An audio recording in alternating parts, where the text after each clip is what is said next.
Bonjour à toutes et à tous, moi c'est Aurélien, ton artisan plombier de Plomberie Solutions. Alors aujourd'hui on va donc chez un client où on va devoir en fait installer une douche, donc un receveur de douche. Donc il va y avoir quelques modifications à faire sur le PVC, peut-être un petit peu sur les alimentations, et il va y avoir une petite chape à couler pour pouvoir poser le receveur. Petite particularité de ce chantier, allez je vous montre. On va devoir aller dans le vide sanitaire. Allez, je vous montre le chantier et après c'est parti. Alors voilà la salle de bain, donc la voici où on va travailler. Donc en fait le client souhaite poser ce receveur, le receveur qui est ici, souhaitait le poser ici, donc à la base c'était sur des pieds comme ça. Le problème c'est que à cause du PER qui est ici, qui va alimenter donc le mitigeur, et des PVC, des évacuations. Le problème, c'est que ça faisait un petit peu trop haut. Donc, du coup, ce que je lui ai recommandé, c'est qu'on allait tout simplement retirer ce PVC. Donc, c'est pour ça qu'on va aller dans le vide sanitaire. Comme ça, on va tout modifier. On va pas ressortir en 100 comme c'est actuellement là. On va le diminuer un petit peu plus bas en bas, juste dans le vide sanitaire, pour ensuite ressortir ici en 40, mais être le plus bas possible. Donc, on va vraiment essayer de ressortir à ce niveau-là, au niveau de la chape. Ensuite, ici les PER, donc on va voir si en bas on peut les tirer un petit peu ou s'il faut tout simplement les modifier. Ça va être à voir une fois qu'on sera en bas. Les pieds vont disparaître. On va couler une petite chape pour se mettre vraiment au même niveau que le sol ici, qui va être tout simplement refait. Et au moins, ça va nous permettre comme ça d'avoir un receveur qui va être au plus bas. Donc ça c'est pour la partie salle de bain, en tout cas pour la partie du haut. Donc on va sûrement en faire un petit peu aujourd'hui. Ensuite on va revenir pour finaliser une fois que la chape sera toute sèche. Et il va y avoir aussi la partie vide sanitaire. Donc je t'emmène tout de suite, je vais juste me changer parce que là je suis tout propre. On va mettre une cotte, une vieille tenue pour pouvoir aller crapahuter dans le vide sanitaire. Allez, parti. Bon, bah maintenant que je suis dans ma tenue de combat, on va éviter de se salir. Bon, bah on va aller dans le vide sanitaire et puis je te montre comme ça à quoi ça ressemble et qu'est-ce qu'on a à faire. C'est parti.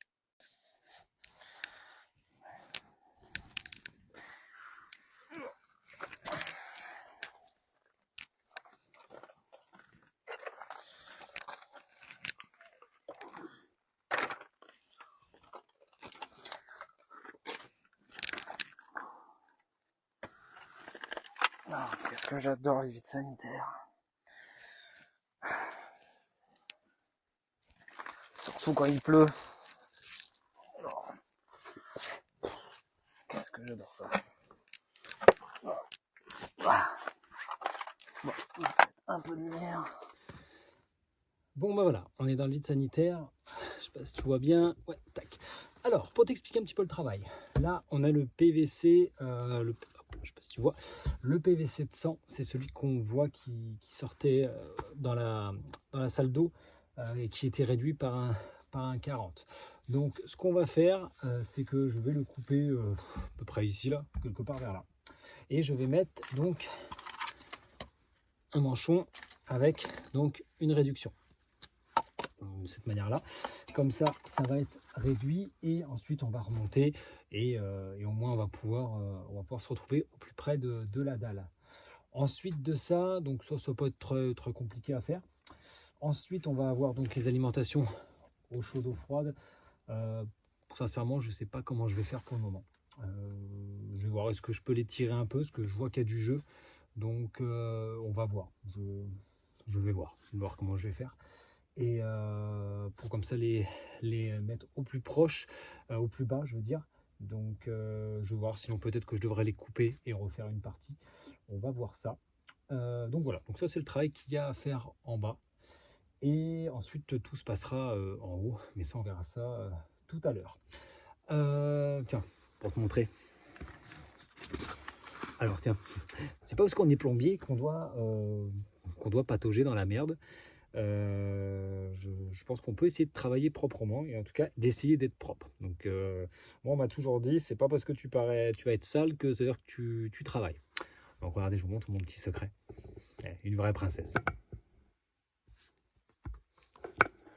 C'est génial. C'est top pour les genoux. Et en plus de ça, ça évite de trop se salir. Alors les vides sanitaires, j'aime pas ça. J'aime pas parce que... Bah attendez, je vous le montre celui-là déjà. Regardez. Tac. Alors, je sais pas si on va voir. Hop là. Je sais pas si vous arrivez à voir. Bon, ça va. On a quand même de la chance. J'ai quand même de la chance. J'ai de la chance avec ce vide sanitaire parce qu'on est... Bon, il y a quand même de l'espace par rapport à des fois à ce qu'on a. Et bon, il est relativement propre. C'est juste qu'il est très humide parce que là, la météo est pas au top. Et donc, il y a tout l'eau qui remonte. Bon, voilà, il y a pire. Mais le vide sanitaire, c'est bien. Mais par contre, il faut s'organiser. Il ne faut pas oublier les outils. Parce que sinon, bah, c'est entrée-sortie. Encore là, on a de la chance parce que, si tu vois, l'entrée, elle est là. Juste à côté. Donc, c'est plutôt pas mal. C'est pas comme si j'avais toute la maison à traverser. Donc ça, c'est bien. Mais il faut bien s'organiser. Normalement, le client m'a demandé aussi de rajouter une évacuation. Il a un chauffe-eau où il veut en fait que je mette parce qu'il a un seau en dessous, il faudrait que je mette une évacuation. Donc la prochaine fois, on va aller crapahuter de l'autre côté là. Donc là, on va être vraiment au milieu de la maison. Donc j'irai voir comment c'est. On va utiliser le transpointeur. Je te montrerai comment je fais pour être précis dans mes trous. Et puis là, il ne faudra pas oublier d'outils. Parce que le problème, sinon, faut toujours traverser, sortir. Et encore là, c'est bien. Hein. J'ai quand même un bon accès. Donc c'est bien. Des fois, c'est l'enfer. Enfin bon, bref, je vais arrêter de me plaindre. Et on va se mettre à travailler. Donc on coupe ça en premier. On commence à enlever le PVC, on le refait. Et après, on s'occupe de la partie alimentation. Allez, au boulot.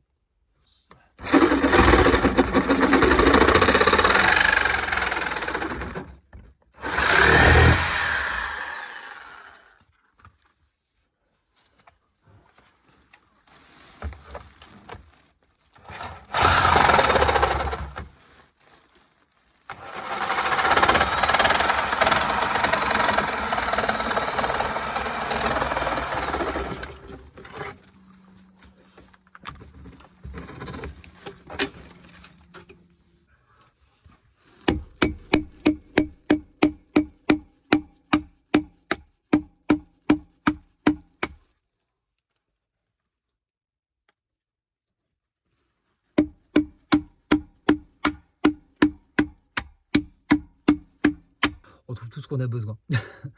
Donc, c'est peut-être pas mal ça. Un peu gros. Bon. Je vais essayer de le trouver en fait. Mais si tu vois, hop là, tac, de trouver quelque chose ici, un bâton pour taper et comme ça le faire sortir. Ça va éviter de le faire voler en mille morceaux. Bon, j'ai regardé, je vois j'en ai ici donc on va s'occuper de ça. Une chose est sûre, c'est que j'ai choisi ma journée moi. On se prend de l'eau de partout. Le vide sanitaire est en train de prendre l'eau, c'est génial. Bon, allez, on va dans la salle de bain, on va avancer un petit peu, on retourne après en enfer. Bon voilà, on va dans la salle de bain en attendant. Donc, ce qu'on va faire, je vais montrer, voilà. Tac. Je sais pas si tu vois, ouais. Oups, là je monte pas la caméra. Donc déjà je vais péter un petit peu ça. Ensuite de ça, je vais couper donc les PER ici. Hop, je sais pas si tu vois. Je vais les couper. Comme ça, je vais les passer. En fait, ce que je vais faire finalement, c'est que je vais les passer. Je vais aller tout passer dans l'ancien tuyau de sang. Donc je vais le laisser comme ça protège en même temps. Et on va passer les PER dedans. Je vais passer donc mon PVC qui va ressortir. Donc tout va être là. Comme ça, en même temps, voilà, je pense que ce sera plus simple. Au début, je voulais le repercer, mais on va vraiment tordre le PER qui est déjà existant, que je peux pas retirer parce que voilà, le client voulait pas ouvrir, le mur il est déjà fermé, donc on peut pas se reprendre là. Donc je vais le repasser dans le tuyau de sang, comme ça on aura une plus grande amplitude, ça va moins forcer donc sur le PER qu'on va pouvoir comme ça légèrement plier, on va dire, et au moins on sait que ce sera solide, et pour pas, parce qu'il faut toujours faire attention que le PER ne soit pas plié totalement, parce que sinon après bonjour les dégâts. Voilà, bon, donc hop là. Impeccable. Bon. Ça va été...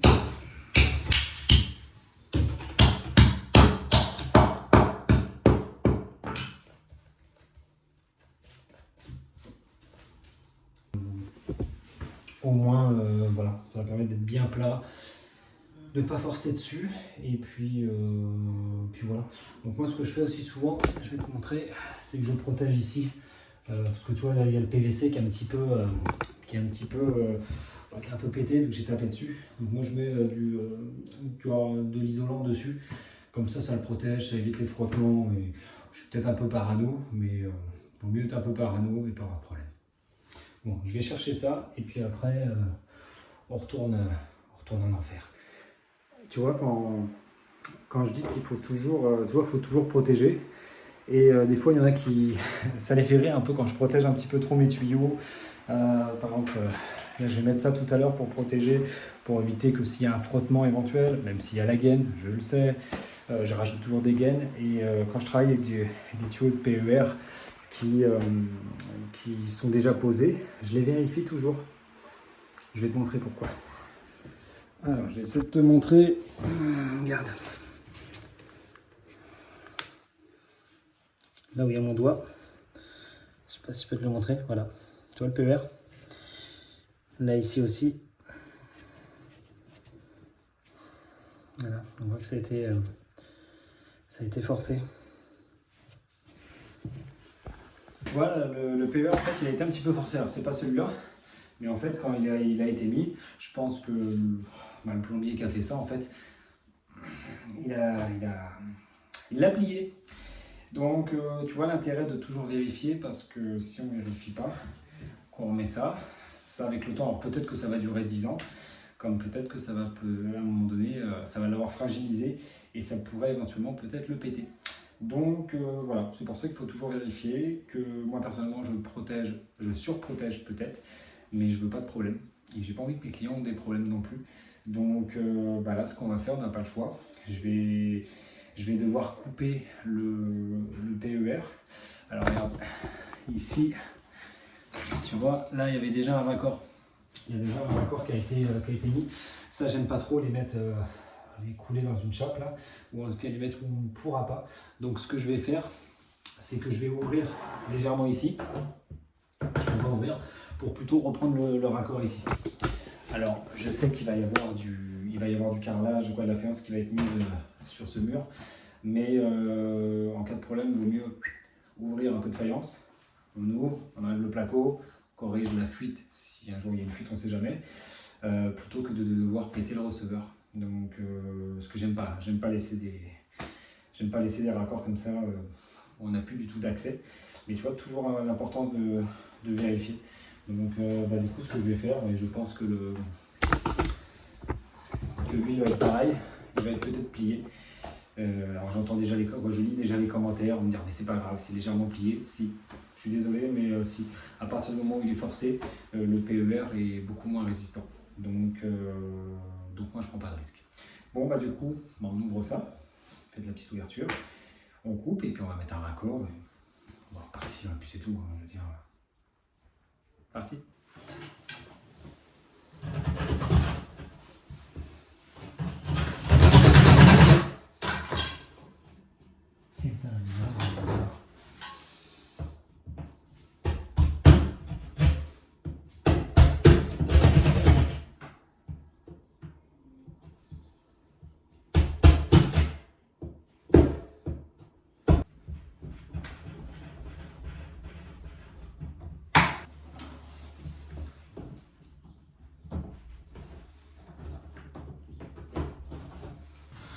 Qu'on voit bien dans les témoins, le petit point bleu pour le tuyau bleu et le petit point rouge pour le tuyau rouge. Bon allez, hop là, c'est parti.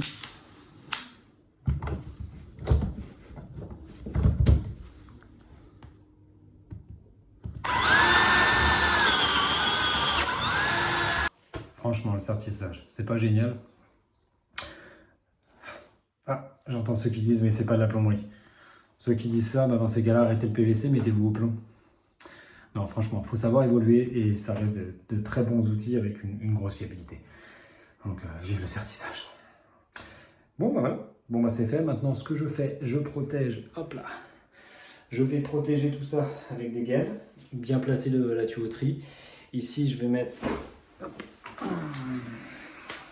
Je vais mettre ça pour protéger, pour éviter comme ça les frottements éventuels. Et puis bah, après, on retourne dans le vide sanitaire.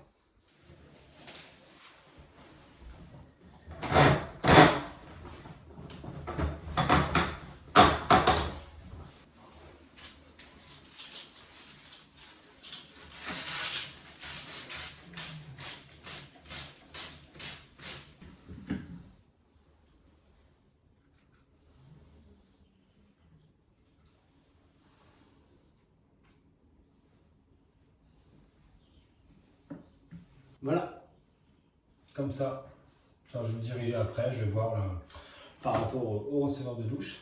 Et puis voilà, comme ça après, bah là, on va aller en dessous, on va connecter les PER, donc les reconnecter en dessous, le PVC également, et ensuite de ça, bah, il ne restera plus qu'à faire la petite chape, et ensuite de poser le receveur une fois que ce sera bien sec. Voilà, bon, allez, c'est reparti, on retourne en enfer. Bon allez, de retour en enfer. Alors, hop là, tac. Bon, allez. On va donc maintenant, ce qu'on va faire, tac, je sais pas si vous voyez, si vous allez bien voir, je vais pousser un petit peu, faire de la place. Hop là.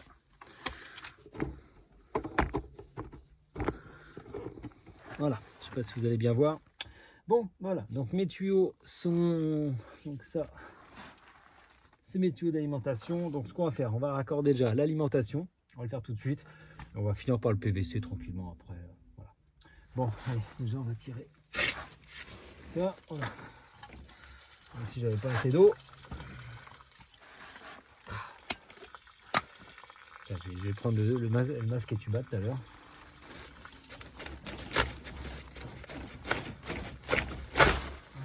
Ah, ouais, non, celui-là ça va, celui-là ça va. Bon, donc ce qu'on va faire, tac, je vais reculer un petit peu, peut-être vous verrez mieux, voilà, en plus gros plan. Voilà, super, allez, c'est parti. Donc ça, ce qu'on va faire, c'est qu'on va le couper, on va faire le chaud déjà. Couper là. Ok, ça va. Très bien, allez, c'est parti pour l'eau. Hop là. Pas la lire, j'aime pas les vides sanitaires.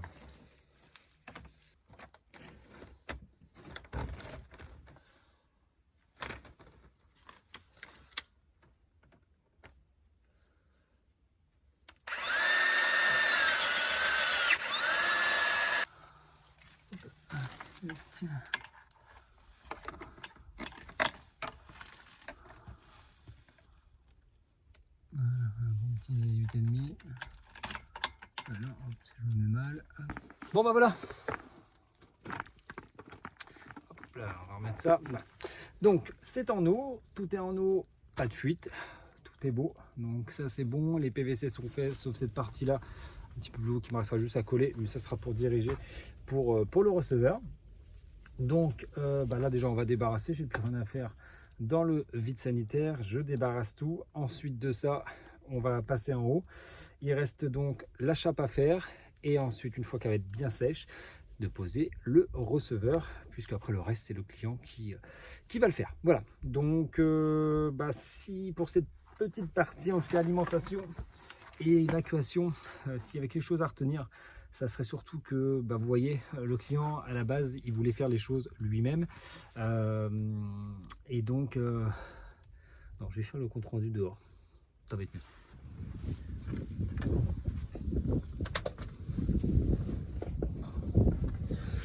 partie que je déteste des vides sanitaires, c'est ça. Faut tout nettoyer après. Bon alors, donc c'est bon, les alimentations sont effectuées, sont faites, le PVC, les évacuations quasiment terminées également. Il reste juste un petit raccord à coller, mais ça sera quand on va mettre le receveur. Donc là pour cette première partie ça va être bon. Maintenant il va rester la chape à faire. Ensuite de ça poser le receveur et le reste c'est le client qui va donc le faire. À la base le client souhaitait faire tout lui-même et en fait il m'a appelé parce que en fait je pense qu'il avait beaucoup de personnes qui lui disaient fait comme ci, fait comme ça, et il y a un moment donné je pense qu'ils ont eu le bon réflexe, je vais vous expliquer pourquoi. Ils ont préféré faire appel donc à un professionnel. Alors moi je pense que c'est une bonne chose. La preuve, des fois on écoute les amis et puis au final on essaie de faire au mieux et des fois ça fonctionne, c'est vrai. On économise aussi de l'argent, ça c'est aussi vrai, mais c'est aussi faux. Parce que là vous voyez, quand je vois le tuyau comment il était pincé, quand je vois certaines petites choses que j'ai pu remarquer et corriger, je me dis au final ça aurait pu coûter peut-être beaucoup plus cher, peut-être pas à court terme mais à moyen ou long terme. Donc c'est ça aussi qu'il faut voir parfois, c'est que on veut sauver de l'argent, ce qui est totalement normal, on le fait tous, mais je dis souvent aussi une phrase, c'est que le pas cher devient cher. Donc à faire attention, et parfois vaut mieux appeler un professionnel, peu importe le métier, un plombier, électricien, charpentier, voilà, peu importe, en tout cas je le recommande fortement. Bon, maintenant ce qu'on va faire, c'est qu'on va passer donc au nettoyage, on va nettoyer tous les outils avant de passer à la suite, et ensuite on continue.